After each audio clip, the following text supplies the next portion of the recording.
ada benang merah yang harus yang ditarik. Salah satunya adalah leadership ya, leadership role model dari pimpinan.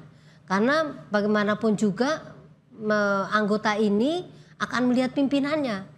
Dan Pak Sigit, Pak Kapolri sudah pernah mengatakan ikan itu busuk dari kepalanya, kan seperti itu. Jadi memang peran leadership, satu yang pertama. Yang kedua adalah anggota-anggota yang di lapangan ini memang harus dibekali dengan satu keterampilan, dua dia safe nggak dia di lapangan itu.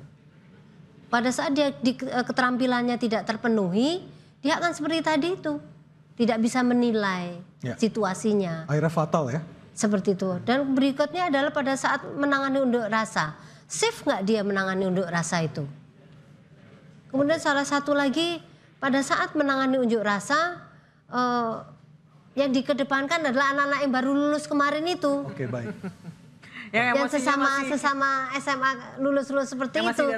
Tentu itu adalah info yang menurut saya agak ngeri-ngeri sedap ya. Saya selalu mengatakan yang memulai ini adalah kekuasaan, yang memulai ini adalah politisi. Bagaimana instrumen-instrumen penegak hukum itu dijadikan alat dan instrumen untuk menangkan pertarungan.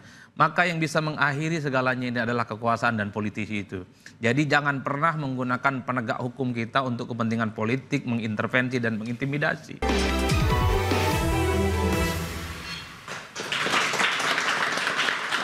Bu Ida, tadi kita sudah mendengar berbagai masalah yang menghinggapi institusi Polri. Apa yang harus dilakukan untuk membenahi institusi ini supaya mendapatkan kepercayaan yang begitu luas dari masyarakat? Ya, terima kasih. Jadi sebagai Kompolnas, kami ini bertugas adalah pengawasan eksternal. Sekaligus kami ini memberikan saran masukan kepada Presiden untuk bagaimana Polri ini menjadi lebih profesional dan mandiri. Nah, dari beberapa permasalahan yang tadi kita diskusikan kayak tadi itu, ada benang merah yang harus yang ditarik. Salah satunya adalah leadership ya, leadership role model dari pimpinan.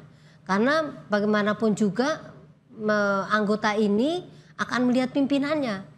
Dan Pak Sigit, Pak Kapolri sudah pernah mengatakan ikan itu busuk dari kepalanya, kan seperti itu. Jadi memang peran leadership, satu yang pertama. Yang kedua adalah anggota-anggota yang di lapangan ini memang harus dibekali dengan satu keterampilan, dua dia safe nggak dia di lapangan itu. Pada saat dia keterampilannya tidak terpenuhi, dia akan seperti tadi itu, tidak bisa menilai situasinya. Akhirnya fatal ya. Seperti itu. Dan berikutnya adalah pada saat menangani unjuk rasa, safe nggak dia menangani unjuk rasa itu. Kemudian salah satu lagi, pada saat menangani unjuk rasa, yang dikedepankan adalah anak-anak yang baru lulus kemarin itu. Oke, baik. Yang sesama SMA lulus seperti itu, yang seperti itu, dan dia tidak punya pengalaman itu. Pak Rianto, apakah mungkin polisi terbebas dari politisasi penguasa? Kalau pengamatan saya tidak mungkin. Tidak mungkin? Tidak akan mungkin. Karena apa? Polisi itu mempunyai kekuatan besar untuk dimanfaatkan oleh politisasi. Dan setiap politisasi yang berkuasa pasti dia akan memanfaatkan kewenangannya itu untuk memanfaatkan apa yang ada itu. Jadi jangan harap polisi tidak dipolitisasi, walaupun di dalam itu sudah ada larangan keras kan gitu kan. Tetapi itu nggak bisa dipraktekkan lah saya kira. Hanya menurut hemat saya, polisi sekarang harusnya gitu ya, meskipun dia ditekan seperti itu ya, dia harus berpikir secara rasional lah, kira-kira yang umum bagaimana seharusnya gitu. Walaupun itu sulit ya, tapi itulah kenyataan yang ada. Tapi saya hanya akan mengamati pada sekarang, kenapa polisi kok sekarang dinilai buruk sekali ya gitu ya. Nah disinilah saya memberikan saran, polisi sudah 25 tahun ini melakukan reformasi, sudah berusaha keras, tetapi harus sadar bahwa ternyata di usaha keras selama ini masih banyak yang jelek-jelek itu. Terutama belakangan ini karena di viral. Nah makanya itu polisi harus, satu, bisa memberitahukan pada masyarakat apakah yang jelek itu memang betul-betul jelek dan jeleknya di mana. Dan kemudian polisi harus menunjukkan bahwa ini loh saya sudah berusaha maksimal mungkin untuk membersihkan, memperbaiki yang jelek-jelek itu. Kejelekan polisi yang dituduhkan selama ini tidak sama solusinya Pak. Contohnya misalkan kenapa polisi itu eksesif. Nah itu apa solusinya begini. Kenapa kok polisi salah tembak?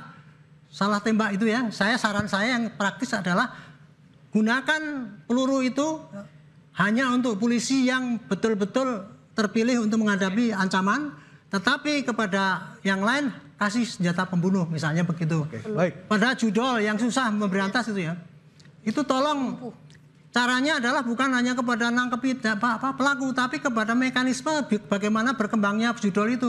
Makanya aturannya harus dirubah sehingga kita tidak terkecoh kepada hanya nangkepi bandar yang padahal nggak ada artinya, tetapi kepada mekanisme itu. Jadi banyak sekali Pak solusi yang diajukan oleh polisi, tapi ini menjadi tugas berat polisi harus melakukan reformasi di semua bidang, terutama adalah mekanisme komunikasi dengan rakyat itu harus diperbaiki karena sampai sekarang itu sangat lemah sehingga polisi menjadi kelihatan buruk sekali. Itu aja. Baik, saya ke Mas Sugeng. Mas Sugeng, sudah seberapa transparan polisi mengakui kesalahannya ke masyarakat berkaca dari kasus Sambo dan kasus Semarang ini? Kalau kasus Sambo kan Kapolri sudah clear tuh. Tapi kan awalnya bohong dulu, terus yang sekarang bohong lagi awalnya. Ini juga bohong, tapi diperbaiki kan di depan DPR. Ya. DPR RI ya, bahkan dia siap menerima sanksi apapun. Ini saya mau sedikit informasikan ya. Kejadian itu jam 1 pagi ya. Kemudian yang membuat laporan itu si pelaku kepada Serse ya. Laporan itunya sudah salah gitu.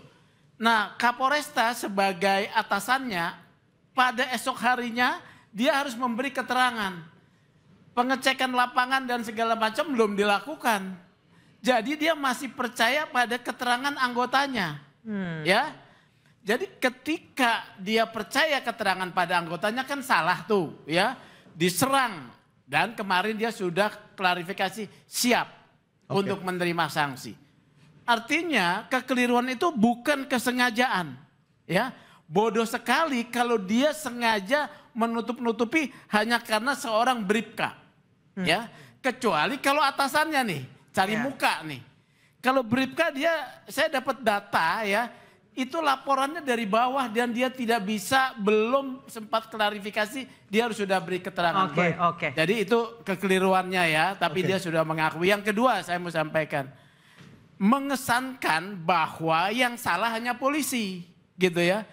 Pertanyaan saya, bagaimana kita bisa mengidentifikasi pada waktu jam yang seharusnya tidak ada seorang anak bawa senjata, seorang bawa senjata tajam, pakaiannya bukan pakaian sekolah, kita tahu dia anak sekolah apa bukan? Tidak tahu. Yang ada ini adalah potensinya pelaku kejahatan. Ini yang harus kita pahami. Oke, baik Mas Sugeng. Karena itu orang tua harus juga introspeksi. Ya, saya ke Mas Adi dulu. Mas Adi Pray, tadi Pak Arianto tadi mengatakan tidak mungkin polisi tidak akan dipolitisasi. Ngeri sekali sebenarnya. Ya, tentu itu adalah info yang menurut saya agak ngeri-ngeri sedap ya. Saya selalu mengatakan yang memulai ini adalah kekuasaan, yang memulai ini adalah politisi. Bagaimana instrumen-instrumen penegak hukum itu dijadikan alat dan instrumen untuk menangkan pertarungan. Maka yang bisa mengakhiri segalanya ini adalah kekuasaan dan politisi itu. Jadi jangan pernah menggunakan penegak hukum kita untuk kepentingan politik, mengintervensi dan mengintimidasi. Itu tidak sehat secara demokrasi. Ingat, siklus kekuasaan itu berputar. Hari ini Anda bisa berkuasa, bisa menggunakan apapun. Tapi ingat suatu waktu Anda lemah, maka kekuasaan itu, aparat itulah yang akan menjadi senjata makan tuan. Dan Anda menjadi korban ya. Betul, karenanya letakkan polisi dan penegak hukum itu pada tempat yang sesungguhnya. Sudah banyak kita kok bikin undang-undang, ASN, TNI, polisi, nggak boleh berpolitik tapi dipakai. Karenanya sampai kapan kita akan selalu mengutuk kegelapan. Dan yang paling penting politik kita itu kan seperti rumah kaca. Jadi nggak boleh mengelak bahwa apa yang terjadi di lapangan itu sudah transparan kita laksanakan. Cuman problemnya nggak ada yang bisa membuktikan ini. Satu-satunya yang bisa membuktikan adalah kawan-kawan di DPR. Bang Saur terakhir singkat saja. Jadi karena yang mengangkat dan menyetujui DPR selama ini praktek mereka inilah yang sering kemudian memanfaatkan atau mengintervensi. Melalui saya kira talkshow yang sangat mulia ini kita ingatkan juga pemegang kekuasaan bahwa Anda, Tuhan Anda, makanya saya pakai peci bintang 5 Mas Aryo, Mbak Disa, bahwa sebenarnya di atas polisi itu adalah rakyat. Rakyat bintang 5. Jadi dia bukan mewakili presiden. Jadi di atas presiden itu ada rakyat. Itulah yang harus mereka layani, bukan digunakan. Pecinya jangan Oke. Jangan miring. Pak Sore Bang Saur, kita akan menunggu bagaimana pembenahan polisi dan kita akan melihat bagaimana dampaknya untuk kehidupan bernegara kita. Terima kasih Anda sudah bersama kami dalam interupsi malam hari ini. Saya Aryo Ardi. Saya Anisha Dasuki, kita kembali lagi di interupsi pekan depan. Sampai jumpa.